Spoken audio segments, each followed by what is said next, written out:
The camera in apartment 204. I moved into apartment 204 because it was cheap. That should have been my first warning. The building sat on the edge of downtown Chicago between two abandoned warehouses. Even during the day, the place felt wrong. The hallway lights flickered constantly. The elevator smelled like mold and cigarettes. And nobody living there ever made eye contact. The landlord barely spoke to me when I signed the papers. He just handed me the key and said, "If you hear knocking after midnight, ignore it."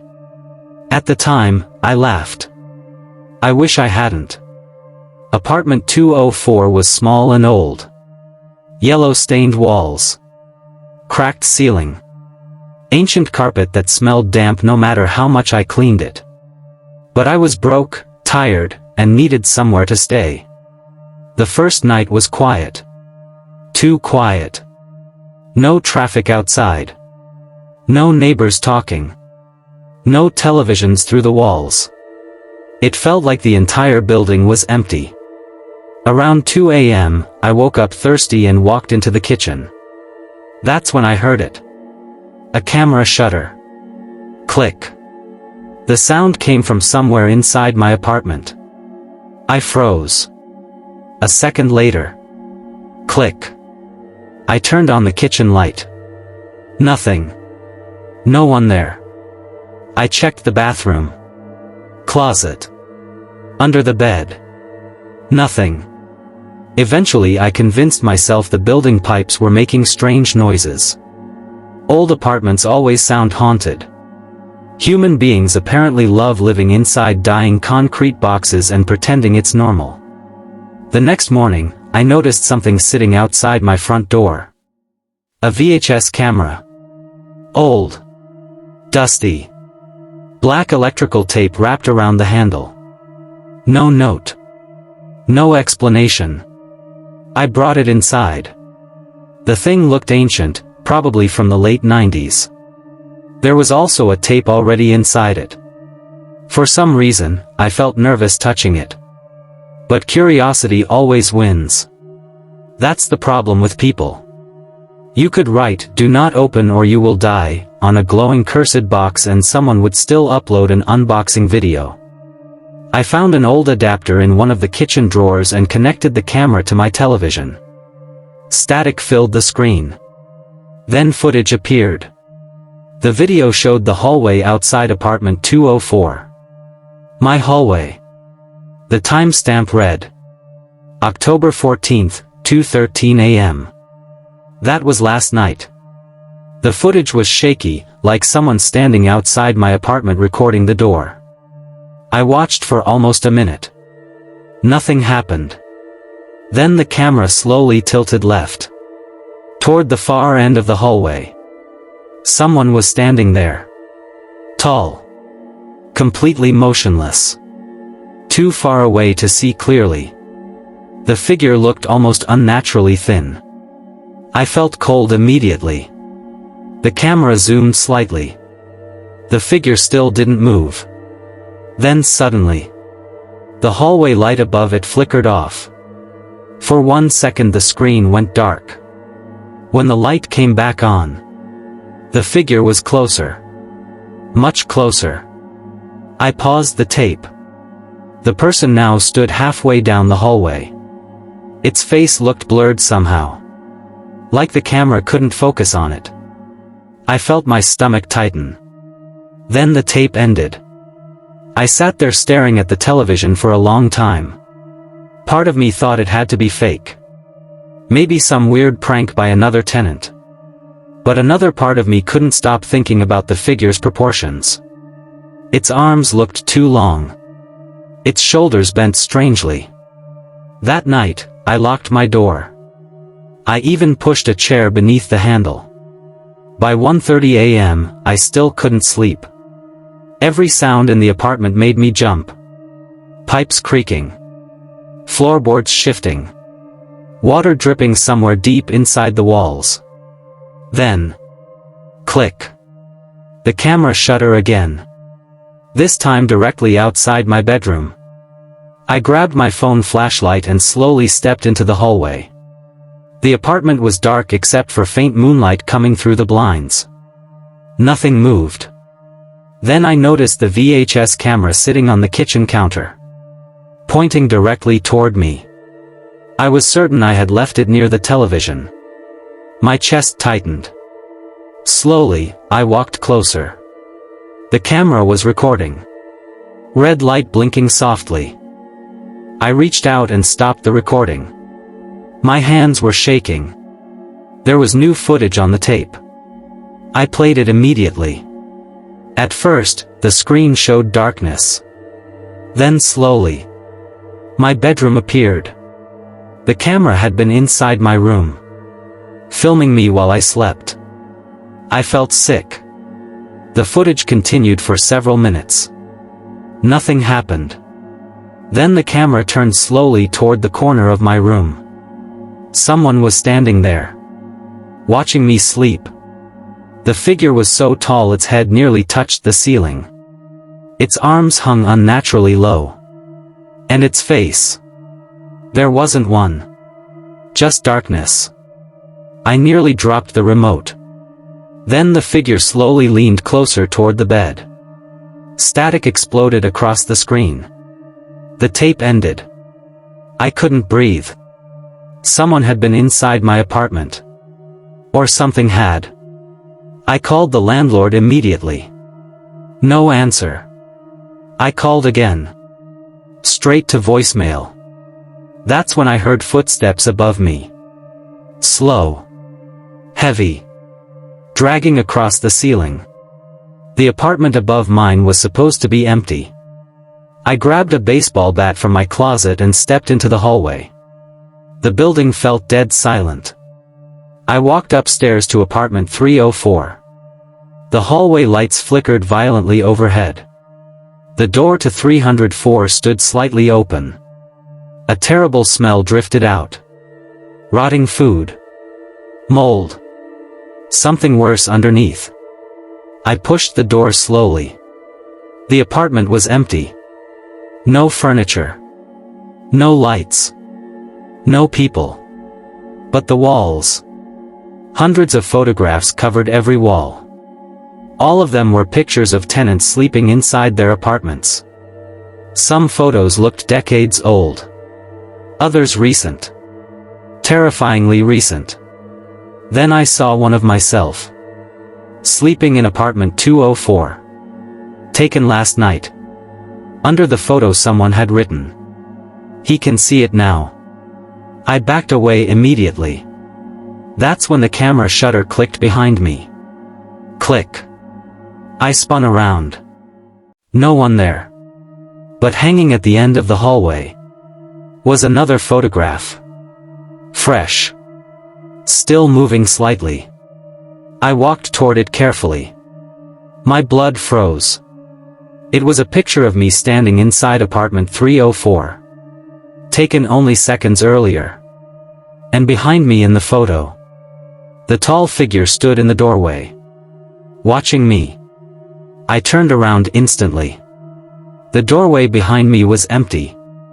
But the hallway lights began flickering again. On. Off. On. Off. Each time the lights returned, the figure stood closer. Closer. Closer. Until finally the hallway went completely dark. I froze completely. The hallway was pitch black. I could hear breathing directly beside me. Slow. Wet. Almost shaking. Every instinct screamed at me to run, but my body refused to move. Then the lights flickered back on. The hallway was empty again. No figure. No movement. Nothing except the buzzing fluorescent lights overhead. I ran. I don't even remember reaching my apartment. I slammed the door shut, locked every bolt, and shoved my couch against the entrance. My heart was pounding so hard I thought I would pass out. Then I noticed something on the kitchen counter. Another photograph. I slowly walked closer. The picture showed me barricading the front door moments earlier. Taken from inside my apartment. Whoever took it had been standing directly behind me. I turned around instantly. Nothing there. But the bathroom door was now open. I knew I had closed it earlier. The apartment suddenly felt smaller. Like the walls were moving inward. Then I heard it again. Click. This time from inside the bathroom. I grabbed the baseball bat and forced myself toward the doorway. The bathroom light flickered weakly above the sink. The room looked empty. But hanging on the mirror was another photograph. I pulled it down carefully. My stomach dropped. The photo showed me standing in the bathroom holding the picture I had just picked up. The image had been taken seconds ago. Behind me in the reflection, the tall figure stood in the hallway. Its head tilted unnaturally sideways. Its arms almost touched the floor. And where its face should have been, there was only darkness. I spun around violently. The hallway behind me was empty. But something moved near my bedroom. Fast. Too fast. I charged forward with the bat raised. The bedroom door slammed shut before I reached it. The entire apartment suddenly shook. A loud bang echoed through the walls above me. Then another. Then screaming. Real screaming. Coming from apartment 304. I stood frozen for maybe 2 seconds before stupidity took control again. Humans hear demonic screaming upstairs and immediately think, I should investigate. That's why horror movies exist. I ran back into the hallway and up the stairs. The lights on the 3rd floor were dead now. Only darkness. But I could still hear movement inside 304. Furniture scraping. Heavy footsteps. Something hitting walls. Then silence. I slowly pushed the apartment door open wider. The smell was worse now. Rot mixed with something metallic. Blood. My flashlight shook violently in my hand as I stepped inside.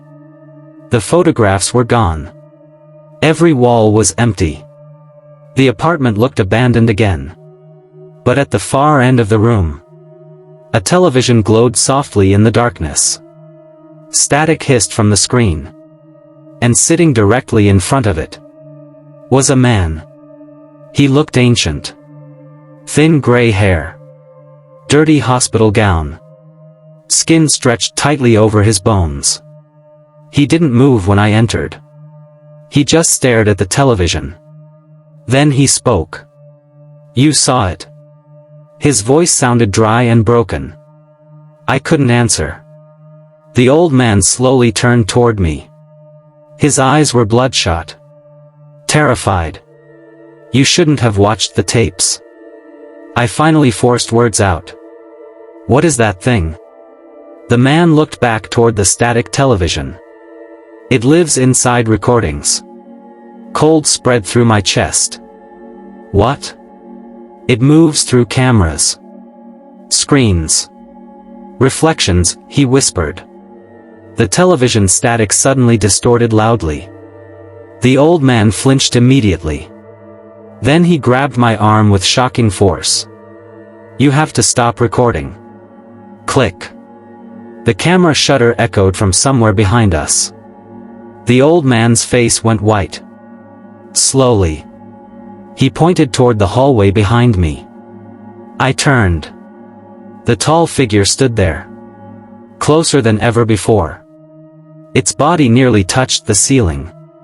Its arms bent at impossible angles. And now I could finally see part of its face. Not skin. Not eyes. Just endless blackness moving inside its head like smoke.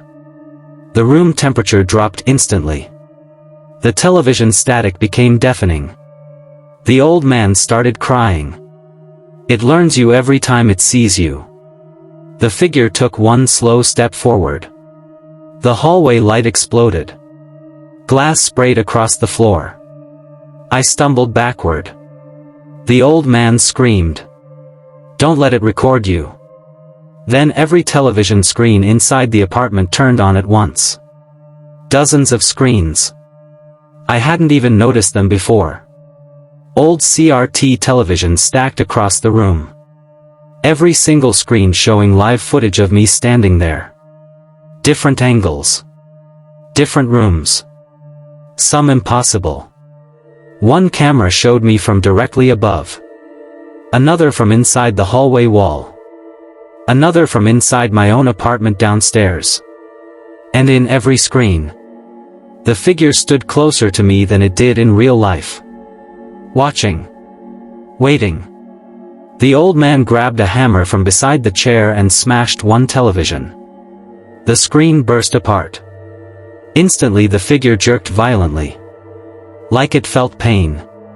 The old man screamed again. Break them. I grabbed a metal pipe from the floor and started smashing screens. One after another. Glass exploded everywhere. Static screamed through the apartment. And every time a television shattered, the figure seemed to flicker. Its body distorting unnaturally. But then one screen remained untouched. A tiny television sitting near the hallway. The screen showed my apartment downstairs. Apartment 204. My bedroom. And someone was standing inside it. Me. Not a recording. Not old footage. Me. The version on screen slowly looked upward toward the camera. Then smiled. I felt physically sick. The old man whispered. It copied you. The screen version of me started walking toward the bedroom door. At the exact same moment, I heard footsteps downstairs inside my apartment. Not one set. Two. Then the tiny television went black. The figure in the hallway disappeared instantly. Silence filled the apartment. The old man stared at me with tears in his eyes. Then he whispered the worst thing I've ever heard. It doesn't want your apartment. He looked directly at me. It wants your face. And downstairs, someone that sounded exactly like me started laughing.